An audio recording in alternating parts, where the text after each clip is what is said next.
There's two times during the year where the weather is in your favor for helping to achieve a really great lawn.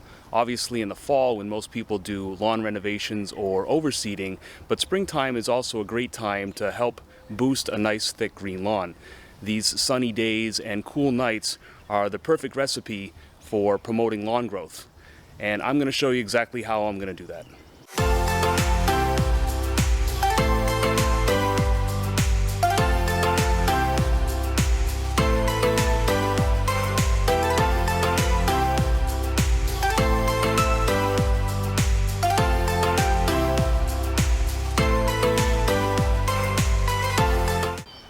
If you already have a somewhat decent lawn, then you should be taking advantage of this weather to make it a great lawn. Right now where I live in New England, we're still getting cool nights, but we have warm sunny days and we get that periodic rain. It's perfect weather for pushing lawn growth.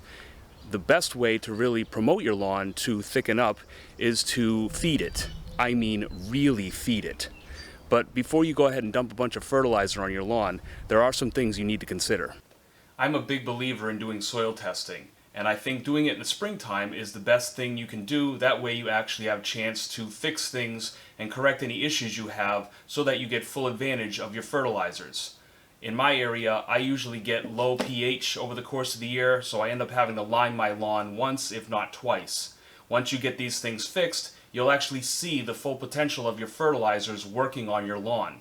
Another thing you're going to want to do is make sure you get your pre-emergence down early enough. That way it suppresses the weed growth and your lawn's not fighting the weeds for those nutrients that you're using in your fertilizers.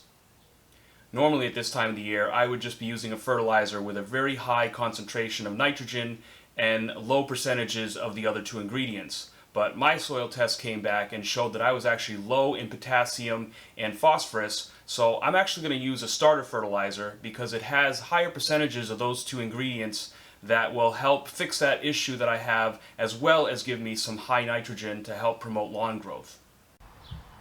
Once that fertilizer kicks in and your lawn actually starts growing to the point where it needs to be cut, you're going to want to keep up with that cutting. In fact, you're going to want to cut your lawn as often as you can because cutting that lawn actually promotes good thick green growth. You're also going to want to make sure that you keep your blade nice and sharp because a nice clean cut will prevent any disease from happening with your lawn. You're also going to want to keep an eye on the weather because as your lawn grows, it's going to need water. So if you're not getting that occasional rain, you're going to want to make sure you set up sprinklers or turn on your irrigation system. All these steps should help you to achieve getting a nice, thick, healthy lawn that will have a better chance of surviving that summer heat. Thanks for watching, guys. Don't forget to click that like and subscribe.